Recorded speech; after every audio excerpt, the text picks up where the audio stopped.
that's the thing in business is that that was one of the reasons I always wanted to own my own studio is that you create that which you want it to be. And that's why, and if you love it, people are going to love it. Because one of the things I've been seeing is a lot of your houses that you redo that's in Park Forest that you can just see the love. It's like, I want people that live in here to know, I put my heart and soul into this.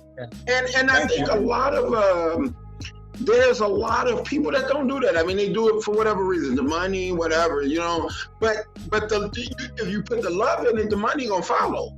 So. You know what? You said it all. And I tell people all the time, Earl, integrity happens when you're not watching. Yeah. Yeah. And so I'll give you an example. Sometimes when we're doing rehab jobs, I gut houses, and I gut them because no matter what happens when it's sold, my reputation is still on the line.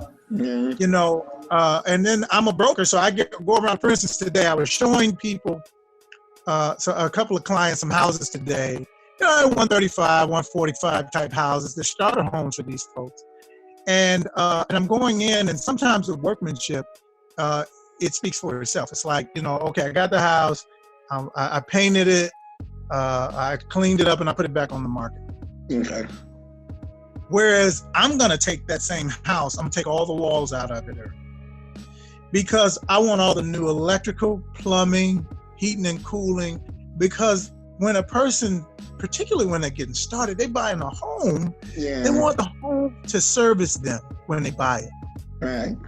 And whether it's an investment or whether it's a home, all of the people that come to me as a broker, I tell them, I says, guys, you're not getting a broker, you're getting a contractor. And here's the difference. Brokers are required to disclose any imperfections or problems with a house that they know. Right. Well, if you're a salesperson, all you know is the house is pretty. Right. But you've met your fiduciary responsibility, because what you don't know, you don't have to disclose, and you don't know. Right. Whereas that's different for me. Errol, I'm going to go in, I'm going to say, let's go downstairs. One of the things, if you're looking for a home and you ask me to be your broker, the minimum requirement is that the house is beautiful, or else we ain't even going. Right. So when I get there, I'm looking under the sink to see if we got new plumbing. I'm going in the basement, see if there's still cast iron in there. So you're going to have water problem, pressure issues. I'm looking real closely at the ceiling if they haven't replaced the roof, because if so, it's probably been painted with celts, which covers up stains. But if you look closely, you can find it. So now I know you got a roof problem, and I can negotiate that with the seller. Right. Oh, so we do. You hit it on the head, and God bless you for figuring that one out, because I don't rent nothing I wouldn't rent, and I don't sell nothing I wouldn't live in. That was, it's funny you said that was one of the things Tom, the owner of Quads, told me. He said, Earl, never put any equipment in your fitness facility that you yourself would not train on. He said, your customers deserve more. And that's why for years I've always worked out at my facility, because I have, even coming to my new place, I have the Nebula equipment. Remember the Nebula leg press and quads? Yeah. I got one here, and I have one coming to the other place because I believe it's the best there is. And it's just, that's how it's like, you do it for you. I just happen to be selling it to you, but I would live here if I had needed a house, and I think that's the greatest work or greatest thing that anybody can do. And I think that pride and that integrity and that responsibility is missing among a lot of people. There's a lot of people you run across, you be like, I don't know how you made it this far, but that ain't how I do business.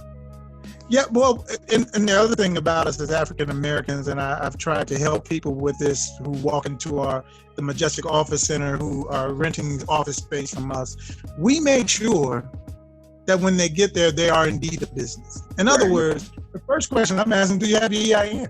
Right. Do you have your letter of good standing from the state? And I can't tell you how many times people say no. They don't know what it is. Right, yeah, what's the EIN? But what we do, When I was an independent trainer at Quad, I had already owned a corporation. I already had an EA number. I already had insurance. I already had all that stuff, because I was just taught a long time ago how you become a legitimate business. And you're right, there's so many people they don't know. They have no idea, And so when it came to this whole PPP, a lot of people weren't getting it. And I said, that's because you're not a company.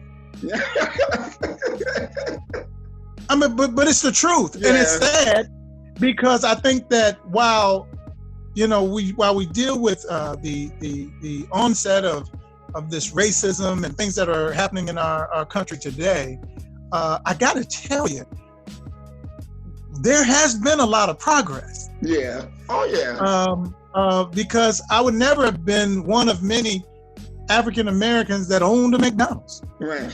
You know what? Now I want to ask you something. Okay.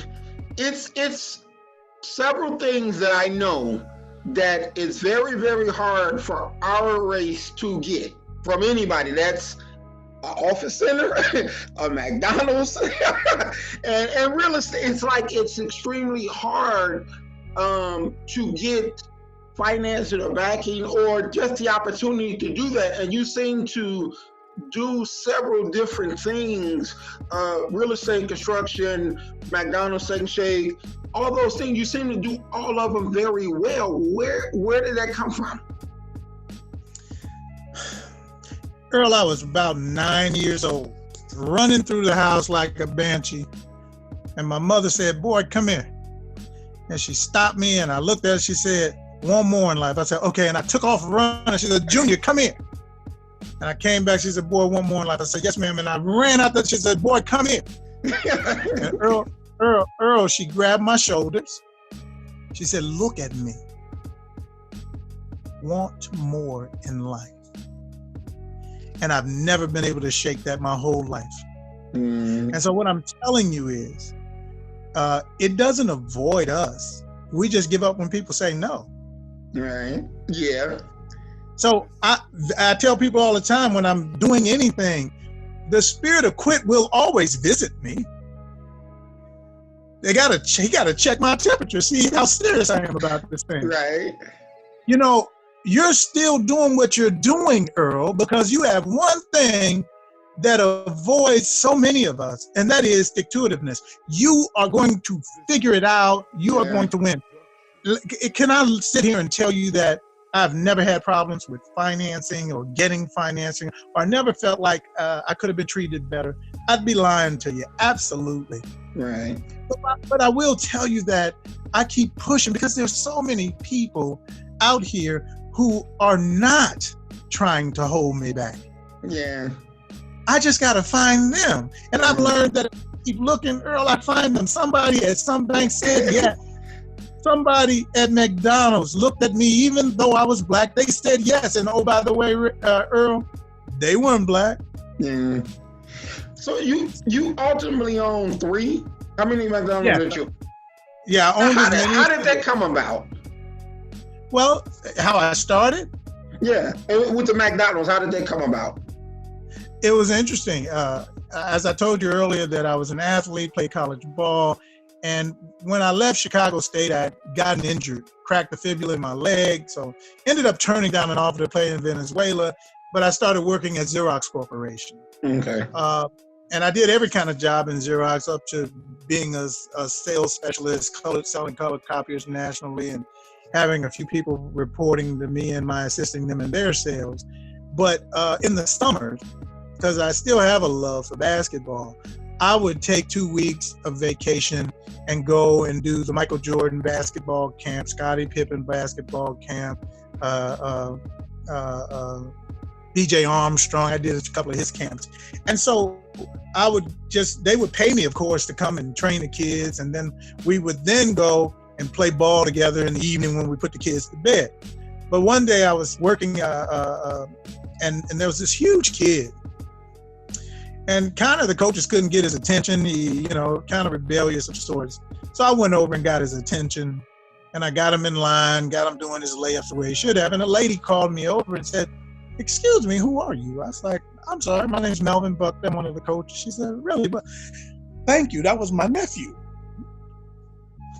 And so she began to ask me, so what do you do, Melvin? I said, well, I work at Xerox Corporation. I'm a sales executive there. And she said, well, I work for McDonald's. I'm the dean of McDonald's University. And I said, I would have loved to have a McDonald's, but I know I ain't got enough money. and oddly enough, Earl, she says, well, you know what, Melvin, you might be surprised. She gave me her card. She says, go talk to this man. I will reach out and let him know you're coming. His name's Terry Coley. He's in charge of franchising. So I'm all excited, Earl. I'm really excited. I'm like, oh, shucks, I'm about to own a McDonald's. And I go out to visit this guy, and he gathers all my paperwork. I get it all over to him, and then he calls me in for this interview, and my deepest fears came true. He said, Melvin, I'd love to have a guy like you in the business, but you ain't got enough money. But Earl, he said one thing that literally changed my life. He says, Melvin, if you understand net worth, I'll see you again. That day, I went home. I had been working out with Willie Brown. Remember Willie? Yeah, I remember. We used to call him Mutt. Yeah. So Willie had been in the real estate business forever, and he and I had been working out at his house. He had a building on 107th. We'd go down there and work out in the basement and stuff. So I went on, and Willie had been telling me for years, Melvin, when are you gonna get involved in real estate? And when that guy told me, if I understand net worth, I'd see him again, I opened M&M Buckley Management that day. And I told Willie, I said, Willie, I don't want to do what you do, but I want to build my business off of what you do. I said, I need to build equity and cash flow. I said, I still want to be a district manager or a president of a division at Xerox Corporation, but I need to create wealth. So Willie, again, was one of the first guys that I was taught. He taught me the real estate business. And I saw him do some incredible things for people. Willie's special in many, many ways, but a lot of them are tremendous from a heart perspective. I've seen him, he was supposed to go and close, get this lady out of this house who was working for Remax and doing the clean outs and stuff. And when he got there, it was an older lady. I was with him. I'd ride with him sometimes. And he said, well, ma'am, I'm from Remax. We're supposed to come and clean this house out. She says, well, I just got to get my things. She was an older lady. And this lady was losing her house, who owned it, but she was losing it for probably about $10,000. Mm. And Willie said, you know what, ma'am, don't leave your stuff.